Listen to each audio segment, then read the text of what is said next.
Now let's touch on the man of the match in that game against South Korea, Mohammed Kudus.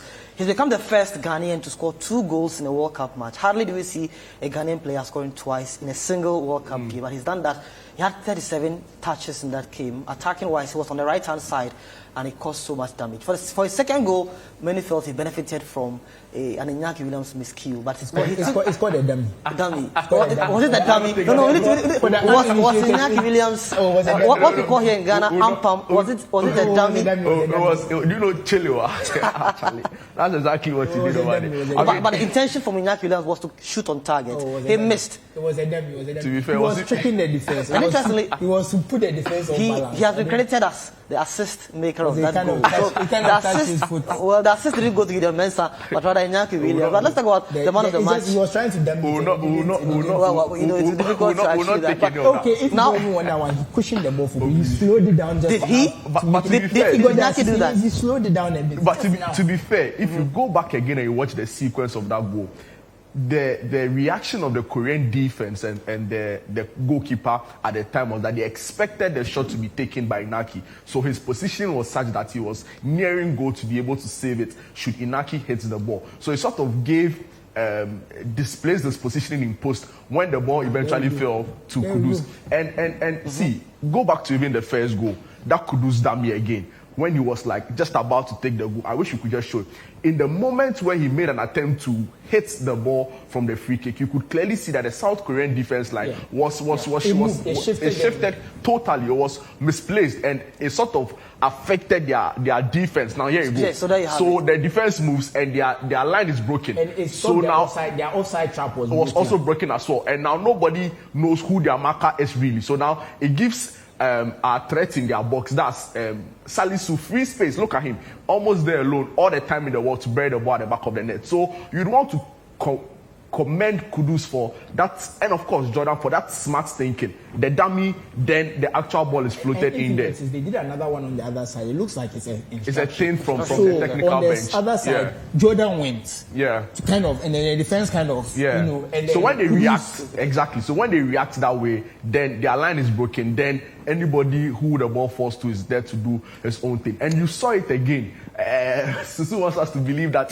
that is what for us, that Susu comments will not be taken. It was not a dummy for Iñaki. I want to give him the benefit of the doubt. That's what he was trying to unbalance the defense. But let's focus on Mohammed Kudus. The benefit of the doubt. Let's talk about Mohammed Kudus and his performance for Ghana. How do you sum up the man of the match performance? I like the fact that he took only 2 touches in the box and got 2 goals. That's efficiency for you. Exactly. Yeah. I think this is one of his best performances. And one touch finishes. Like I'm saying, I think it's one of his best performances in a Black Star shirt. I mean, aside his debut against South Africa at the Cape Coast Stadium, where he came off the bench and scored a spectacular goal, I think this is one of the games where we've seen his worth really. So there you have the Iñaki Williams. This is not a dummy, Susu. This cannot be a dummy. That's what it there. That's what it there. This is not a dummy. He clearly had the intention to score. So you see the keeper trying to change position and switch again and try and cover the area where Kudus was positioned to. But I think that was a clear umpire in Ghanaian and local parlance. But it helped Mohammed Kudus to get his second goal. Exactly, and like I'm saying, all throughout the game, this is a top 5 Black Stars performance from Mohammed Kudus.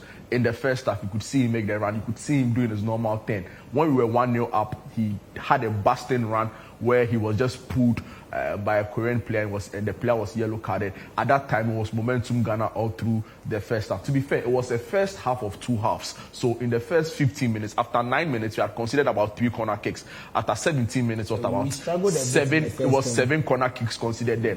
And you see, so many talking points from the game.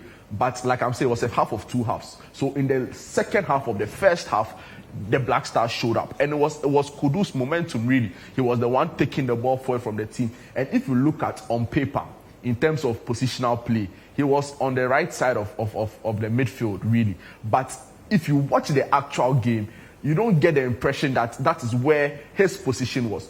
For instance, take a look at the second goal the team scored. On paper, that is not where a player playing the right side of midfield should be at the end of the ball.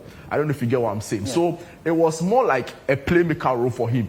And I agree 100% with Susu when, because of the role he was assigned or the instructions he was given to from the technical handlers of the team, it didn't show much in his defensive work. So what it meant was that going forward, it was great from Tariq and Kudus, but defensively we were getting exposed, and each time the Koreans had the ball, of course they are sending it to their target man, Son. So it was a game of halves. It was the first half of halves.